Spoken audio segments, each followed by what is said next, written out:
Hey friends, you're up late with Glenn and Chloe, and we're joined by Ben Hellwig, who needs no introduction. How are you, mate? I'm good. I love that no introduction means I couldn't be bothered to come up with it. It's code. Of course, Ben co-hosts Good Movie Monday podcast with me every week. So there you go. Are you happy? Yeah, yeah. Just hold up your mug, mate. Hold up your mug. You can tell I took it out of the box on Friday when we record the show, and now it's constantly in use. Well, I was using mine today at work, so I had to get one out of the dishwasher at the back of the cupboard. So I was going to say at first you failed, but then I read yes. it and it's a complete win. So yeah. I was going to take this one to work, but I thought I'd get fired. So, Yeah. So you should have on the other side of this mug, Glenn, you should have had like one side should have said "Good Movie on Monday," and the other side should have been like a "fuck you." Yeah, that would have cost more. Yeah, That's an idea. Yeah, fair enough. I can get creative. The fuck you should be at the bottom of the mug. Yeah. Either way, like perfectly Missed opportunity. on the bottom or in the bottom, like Or either way. yeah. You don't read tea leaves, you just read the fucking letters. Yeah. It's good for any Just tell occasion. people you're going to read their fortune, and then when they get to the end of it. So, Party trick. the reason we've pulled Ben into this video is because something got started on last week's episode. Someone slagged off Hubie Halloween. I don't understand how that's possible. I know. Yeah, So, not that I'm a pussy or anything, but I needed your help, Ben. I needed your help, mate. Because there is nobody on this earth that I know that loves this movie as much as I do, other than you. I think it's Adam Sandler's finest film. Oh, Well, it's up there. fucking hell. Oh, my God. Well, That's actually painful to me. I want to preface this by saying that I am uncomfortable talking about this film when it's not Halloween. It's like Christmas movies with me. I like to watch these type of films at the appropriate time of year. So I would not have watched this again until Halloween if it wasn't for this video. So I want people to know I'm not, that I'm not comfortable. putting you out of your comfort zone, Glenn. But this needs defending, so here we go. Does it, though? Does it really, though? Well, explain to us why it doesn't need defending. Like, talk to us. Tell us why you hate it so bad. I'm not going to start with why I hate it. All right. I'm going to start this conversation on a really nice note that I fucking love Adam Sandler. I love him. It's like Jim Carrey, Adam Sandler. Love him, right? What I love about this movie is that he incorporates all of his, idiosyncrasies. He's plays an utter stupid person. I'm not going to use other words. He uses his double V's. Anymore. That never stops you, Ben. Yep. So, he uses the double V's. So, Violet Valentine. I can't remember who was that. Veronica. You know what I'm talking about from Happy Gilmore. He has all of his, people in it, Buscemi and Schneider and Kevin Smith and his wife and his kids. And I love that he incorporates all of that. I just hate that it was a piece of shit. Well, let's start with that. The throwbacks are fantastic. And I think, and that's part of the film's defense, is that I kind of feel like with this film, it requires the relationship that you've already built with all of these people, like Sandler, Rob Schneider, and to know how they collectively work is part of the magic of this film. So I think if you come into this film, not saying it's you, but if someone comes into this film having not really seen any of their previous films together, then it probably would be a piece of shit. But I think if you know how their minds work, that they're mates that get together, they don't particularly give a shit about the viewer. They're doing this for themselves. They're doing this because they're getting a kick out of it, and I think that is part of the fun. And you as an SNL person, like it really shocks me that this film doesn't resonate with you. You got your Timothy Meadows in there, and like it's such a rich SNL don't get type me of wrong. film. Don't get me wrong. I had like all kinds of PQs when I saw all my SNL favorites on there. Don't get me wrong about that. I mean, how funny is this? But Timothy Meadows is in the car and he's laughing, and so good, so good. the bloopers at the end actually was funny when he's like sucking on the fingers, and that was probably the funniest part. But tell me this: you take away, all of that, and what do you have? You have. Oh, Ben, you want to jump in? Well, I mean, you have a heartwarming Halloween story.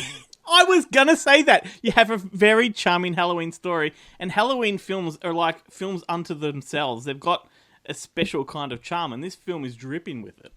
It's like Hocus Pocus and your Ernest Scared Stupid. It's that kind of. Don't put Hocus Pocus in this pot, man. Don't. That's next week's video. That brush. Don't you be tarnishing that brush. I don't know what it is. What is it? I didn't mind Hocus Pocus, but maybe I saw it a bit too late. But I don't see what the sycophantic fascination with that film is. It's all right, but it's no Hubie Halloween. Oh, fuck.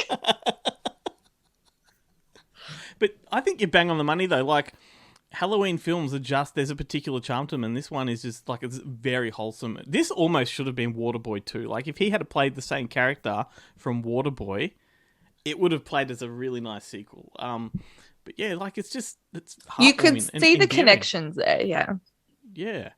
Right. Yeah. Look, you could definitely see the connections there, and I appreciate it. But, you know, Julie Bowen is so much better than this movie, and Maya Rudolph is so much better than this movie, and you know, it had some funny parts to it, and I had a chuckle, but other than Modern Family, how is Julie Bowen better than this? Like, she was great in Happy Gilmore, and that's pretty much all I know her from, apart from Modern Family. But her character suited her in Modern Family and in Happy Gilmore. But in this movie, she just plays an idiot. Like, no, she doesn't. It's just she doesn't. frustrating. She plays someone who's in love with an idiot, which is pretty much her in every single role she's had. Joe Somebody with Tim Allen. I can't remember her character's name, but in Ed, the TV series. Like that is totally her. Runaway Daughters. Was it Modern Family with Phil Dunphy? Like that is exactly her type. Yeah. He falls in love with the idiots with the heart of gold.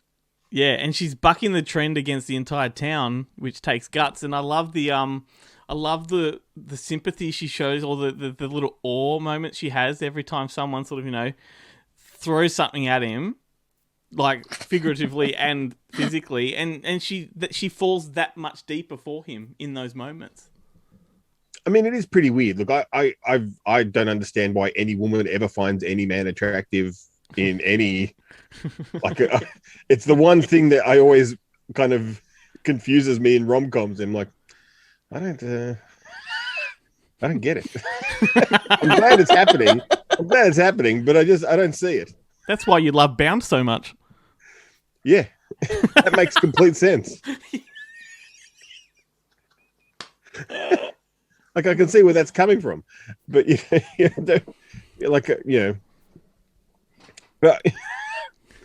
but I just, I don't know. I don't see what there is not to love about Hubie Halloween. I love a movie where the main character is 100% true to himself the whole film, despite everyone else thinking he's a complete idiot.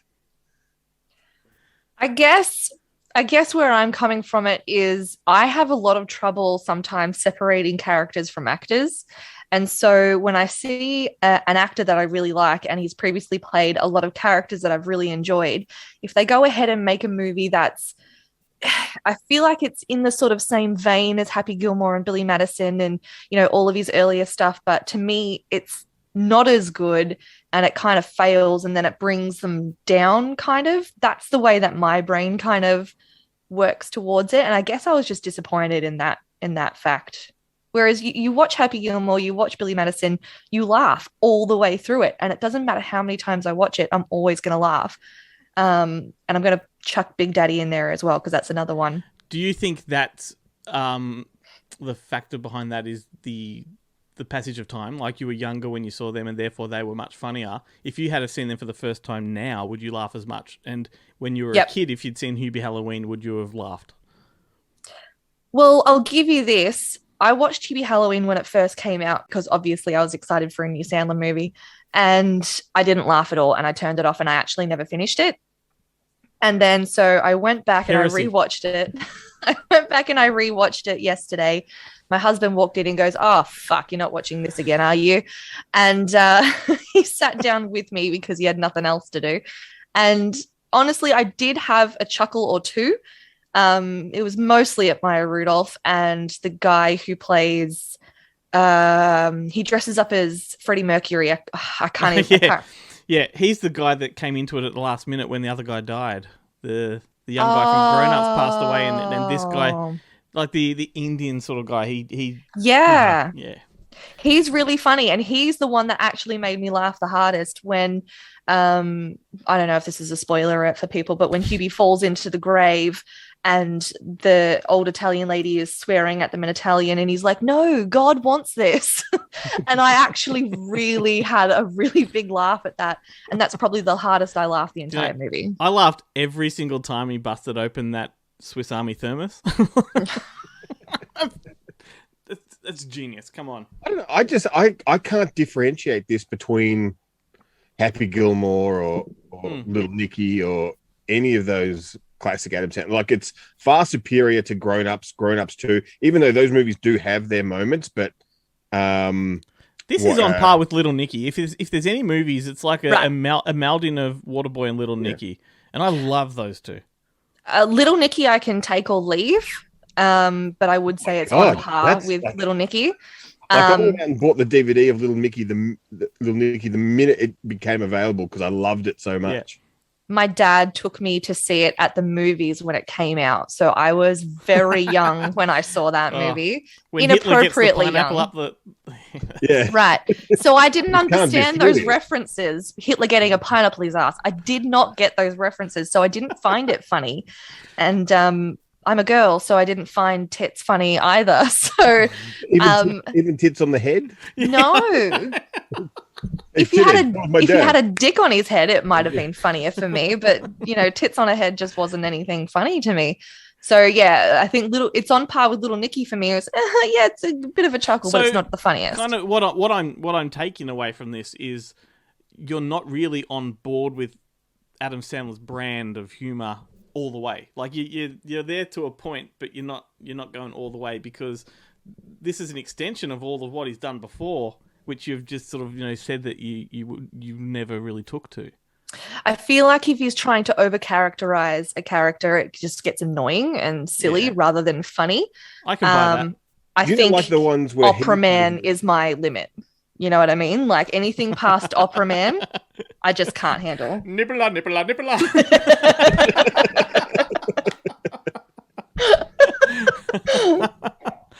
I don't know, like because before he was. Did you like Click?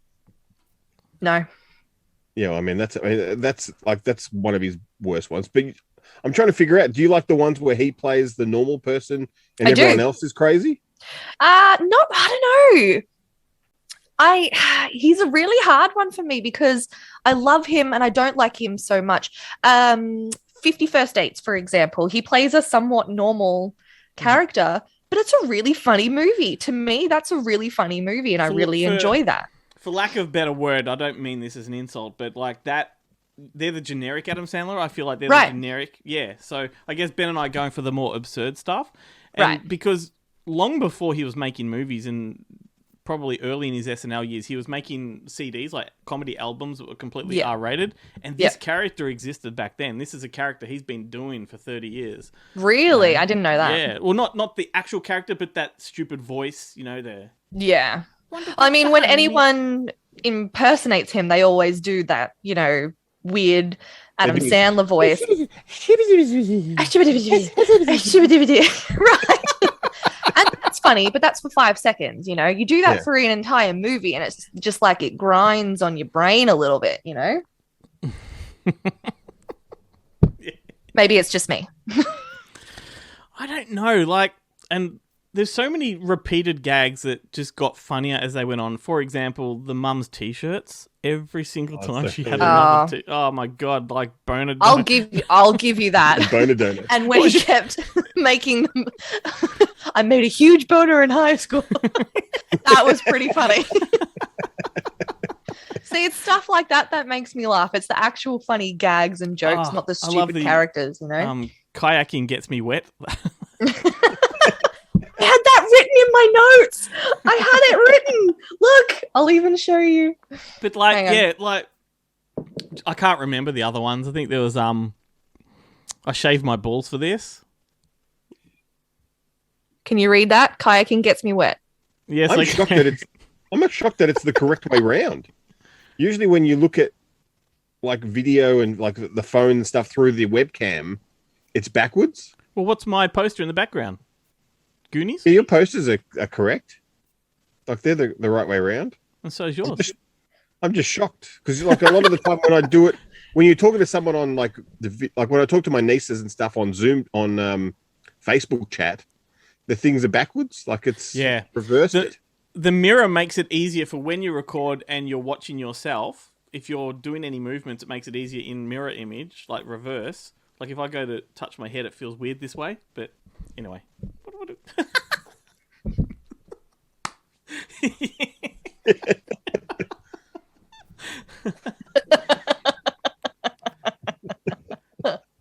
about? I mean, the music's wonderful as well in this. Like, It doesn't work. I'm not low enough. Some of the funniest stuff too, like right at the beginning, and it plays out throughout the film, is like when he's riding his bike down, and all that choreographed shit getting thrown at him, and he's ducking in the toilet paper, and he spews like, and it's like happy Halloween. I'm like sitting on my fucking couch, completely like loving every moment of it. Like I just felt the spirit of this film just go through me, and it wasn't even Halloween. I love that for you. And it's the sense of nostalgia you get from watching it. Like even though it's something that we never really experienced, or maybe you did, Glenn, because you were living in Canada for a while. But I don't know if you were even when you were living in Canada, if you were young enough for that kind of Halloween. No, like adults Halloween do it over period. there. Like in American movies when adults really get into Halloween and the entire house is dressed and you can walk through the house, they do that. Like I've got photos somewhere of driving down the road and every house has like hundreds of pumpkins out the front. Some houses have their doors open on Halloween night so you can walk in, and they've set it up so there's scares that jump out. Like it's actually how they do it. Yeah. You know, and that's I guess part of why I like to watch these films at a certain time of year, just because you can feel that. Sounds like a total nightmare to me. I can't. And they do like fireworks and shit, and the whole neighborhood comes out. It's fantastic. I love it. Speaking of Halloween, you are throwing off some Freddie vibes there with your red and black striped shirt. That's Nightmare on Elm Street, though. Yeah. Just saying. The whole scary thing. Never mind. Let's just move on from that comment. Oh man, now that's all I'm going to think about every time I put it on. Oh, sorry. I meant it as a compliment if it makes any difference. I'll have to lend you my Freddy Krueger mask. Well, take it off and give it to me. I have one inbuilt. How is it? Yeah. It doesn't. I superglued it on, like that guy who superglued the tip of his penis together. Yeah, I know. And then died. Was that on a video? Was that on that was on a video on the show, or was that just in conversation? I'm not sure. Maybe it was just in conversation. Okay, let's back the truck up and just explain that to Chloe. There was a guy that died last week because he was having a bender with his girlfriend. They were on drugs and they were about to fuck, and he couldn't find a condom, so he superglued the tip of his dick shut. Died. You can die from that? Well, it would be the infection that follows. It would be like, because he's blown his wad, it has nowhere to go. And, But do you remember those people who died from that radio competition, like Hold Your Wee for a Wee, Yeah. where they Same had to thing. whoever could hold out the longest and not go to the toilet would win a wee. And then And, died from a UTI. And well, no, they Burst it's there. like it was internal drowning or whatever. Like Yeah. they, Holy shit. Oh no, there's two, because the one you're thinking of there is they actually burst their bladder, and then there's the other one where they had to drink as much water as they could and they Right. drowned. and Yeah. and not go to the toilet. It's like there's a Japanese game shows where they used to do it, where they used to have the five guys in their kind of nappy underpants, Yeah. and like because when you get when you're really cold, your bladder shrinks. So they were sitting in like a kid's wading pool. They would douse them in ice water, and they'd have to drink these steins of beer. And whoever didn't go to the toilet the longest won that round of the competition. But couldn't you just pee in the pool and you wouldn't know? I think they had Chemical? like pool dye, Oh. so you couldn't do it. But it was part of the. I don't think they thought about it that much. It was one of those Japanese game shows that. I Remember mean, when in Michael all Beach used to host that thing about weird Japanese TV shows. honesty, that sounds much more thrilling than Hubie Halloween. I'd much rather watch that than Well, I'm sure if they make a movie about it, Rob Schneider's just ready with the wig to go, you know. Is there Yeah. any race that he can't play? Oh man, just that's generic. dicey these days, isn't it? He doesn't care. Have you watched he does one of those like variety breaking down your performance videos that they do on YouTube, and he discusses that because they talk about his Asian character in I Now Pronounce You Chuck and Larry, and he doesn't care. Like, he just doesn't care. He's like, I'm playing an Asian guy. So what? Yeah, Yeah. Stick so to your what? guns. You're Yeah. gonna do something, do it properly. So That's it. I also heard a story about him that when he went to go sign somebody's something, they said, "Oh, do the line," and somebody heard him go, "Ah, for fuck's sake, you can do it!" I'm like, Oh yes. yeah, yeah. I'm when they surprised have you didn't go. restaurants, do not do the order line. DLT. I don't see why is it. It's unoffensive if he's being a Russian, but it's offensive if he's being a Mexican. Yeah, well, mate, No one really a can knows of what worms. Rob Schneider is, That's but he could be any of those things. Now He's, that's a good Adam Sandler movie, The Ridiculous Six. That is a funny movie. There's a lot of jizz jokes in that from memory. I know. That's great. See, this is hilarious because that many people think that's his worst. No, see, I must have been hit in the head too many times as a kid or something, because I really like that movie. I love that movie too. The scene with Taylor Lautner getting hung and he's swinging back and forwards. He's going, "This is Oh fun." my god. It's just the best. It really good. is just the best. Do you know when that movie dropped on Netflix, the night it got released, Adam Sandler and the entire cast hosted a live party so that you could watch the film with you. So you're watching them and you could watch in the screen up top, or no, on your computer you could watch them watch the movie at the same time. And then they said, like, get your reviews in now, blah blah blah, and we'll address your comments straight away. And I remember, like, the movie finished, and within 25 minutes, I had my review published, and I was the first one that they read out. Really? That's pretty awesome. It was. They I didn't wanna read find it. that. They didn't read the review, but they noted it, like, oh, one's come through, and yeah, That's cool.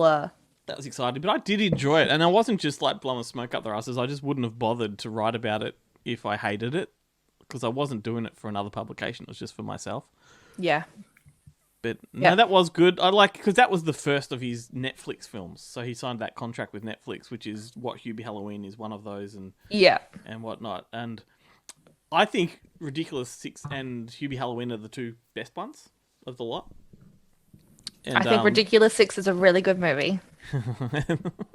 Do you think you would warm to Hubie Halloween over time? I mean, I warmed to it the second time round. I did find it a little bit funnier. I found it much funnier the second time. Like, I loved it the first time, but I actually got belly laughs out of it this time. Yeah, well, I actually wanted to finish it this time, so that's always a better result than turning the it end off. of it? Oh, actually, funniest gag. One of the funniest gags in the movie when he walks into Steve Buscemi's house and has got the shit on the newspaper. He's like, Did you do that? Straight out of The Visit. I do like Steve Buscemi in comedy. I think he really suits comedy. And how funny is Steve Buscemi whenever like he's sort of just in the background trying to say some words and he goes, oh, look at that dickhead. Look at that. Are they tits on the bottom? No, it says, fuck you, Hubie Halloween rules.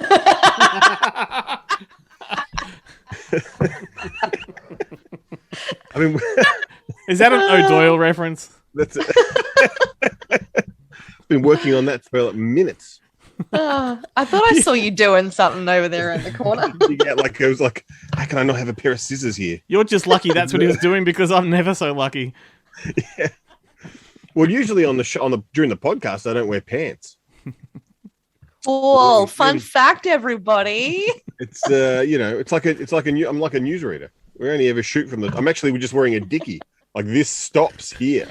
And when it's when we're not locked down, do you also not wear pants when you're at the desk with Glenn? Or I don't wear any clothes when we're not. Yeah, we're cool. not recording on video. He gets dressed for the video, but the actual podcast, it's another just story. starkers. Yeah. Yeah, it gets pretty hot in here though, doesn't it, Ben? It certainly does. It heats up in that room, mainly for me because I'm of a size that when I swivel in the chair, I get sweaty. Like, and we've usually just had a massive souvlaki. And, yeah, we've usually wolfed down a whole lot of food beforehand. Did you eat Halloween snacks while you rewatched Hubie Halloween, or was it not a Halloween snack? It's not Halloween. I'm not gonna. Oh, you don't do popcorn, do you? That's strange. Although I've heard. Hang on, you don't do jelly, do you? That's odd. Isn't the pumpkin spice thing back at like Gloria Jean's or Starbucks or whatever it is? I've never had one. It's a October chai? only, I think. Yeah, spiced pumpkin chai latte. Pumpkins should stay in the ground, and that's where they should stay. But these pumpkin spiced things are not pumpkin flavor. Like it's not actual pumpkin taste. Is it just to cash in on the marketing type thing? It's kind of nutmeggy. Like it's got a nutmeggy kind of taste. Oh, okay. See, I've always avoided it because I don't like pumpkins. So, like, why would I want to ruin my coffee? There's like a freeze dried pumpkin sort of powder in the mix. I think that I don't know, but it doesn't taste like pumpkin. I'm not a huge fan of pumpkin. I've got to find. I don't know where there's a Starbucks near me. I think maybe at Chatston Shopping Centre, but that keeps getting pinged as a COVID hotspot. Yeah. I'm not going avoid. Yeah, and I don't know I think it would defeat the purpose if I got like Uber Eats to deliver me a Starbucks coffee. By the time it got here, it'd be ready. Open the bag and just a puff of COVID comes out and smacks you in the face. COVID spice latte. Taste the booger flavor. Oh gosh. All right, so real quick, what do you think is Adam Sandler's best performance to date, comedy or drama? Ben, you go first. Probably Punch Drunk Love. Yeah, that was my number one until Uncut Gems came along.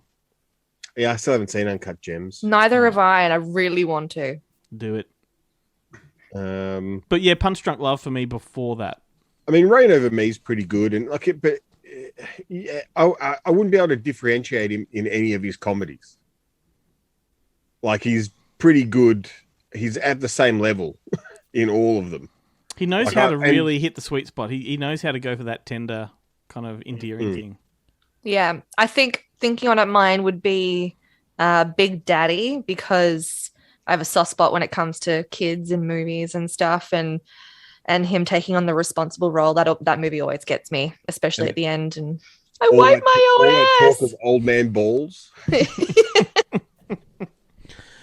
Oh my God, he's old man balls slapping against him. He's got a 5-year plan. What is it? Don't die. Is that that's straight out of his CD back from the 90s when that comedy sketch of the old man going down the water slide and his balls fall out. And I can see his balls. Holy shit, I wanted to lick them. Oh, Do you remember there's always that one guy in the group gets really excited because they're all talking about this old guy's balls and he gets horny? Yeah. I think it was Kevin Nealon is the one that's like, I wanted to lick him. I've never heard of any of these, and I'm feeling very left out. Have you heard the song? What's that? What's the song? I remember the first. I think it was the first time I ever went into video collection in the city.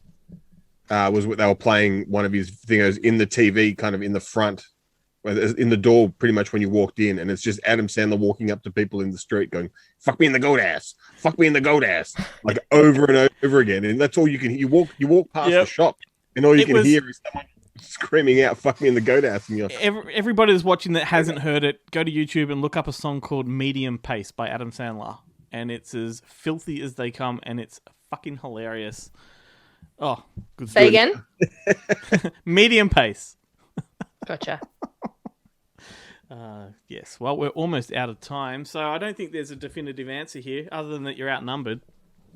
I'm outnumbered. I fully expected to be outnumbered. I really did. I just needed to get my point across that it's definitely not his best movie, and that he doesn't need a stupid character to make a movie funny. The movie would have been funny without him being I think over the top. that's I don't know. progress, because last week it was a piece of fucking shit. It is a piece of shit, but it would have been better if he,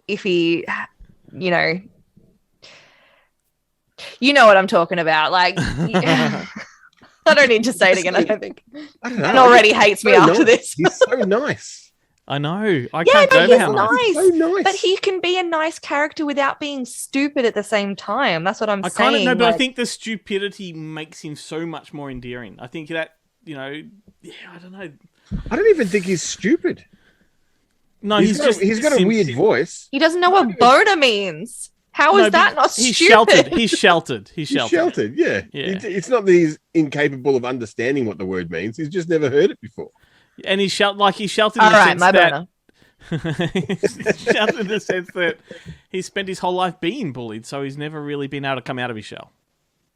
Oh, why are you making me feel sorry for him now, Glenn? Jesus. You're supposed to fucking feel sorry for You're him. supposed to feel sorry for him. I He's didn't. lovely, and the entire town bullies him.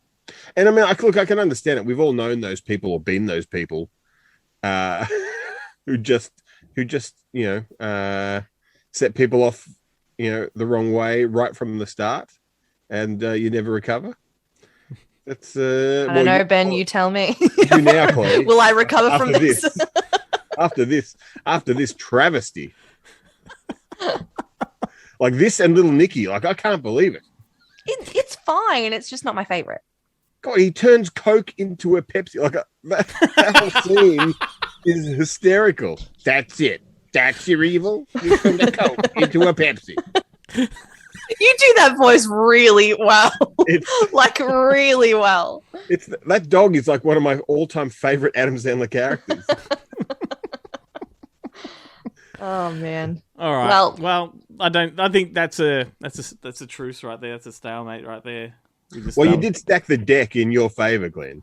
Like No. I think you didn't bring on another person who hates it as well. if I'm you pretty sure I threw the gauntlet on Yes. this Oh, one. really? That was all me. Yeah. And I would have happily brought someone in to jump on Chloe's team there. But they don't exist because everyone loves Hubie Halloween. Not true. Not true. You should have brought your husband on. Your husband should have come on the other thing, and you could have presented a united front. If you think you guys aren't PC, there's a reason he's not here right now. We need to get him on the show. No. I'll have to put Stocks that will plummet. I'll have to put that number at the end of the show again, like I did the other week for you, Ben. All right. Well, Ben, I'll see you later in the week, and see you next week, Chloe. Yeah. Bye. This was fun. Nice to meet you, Ben. Nice to meet you.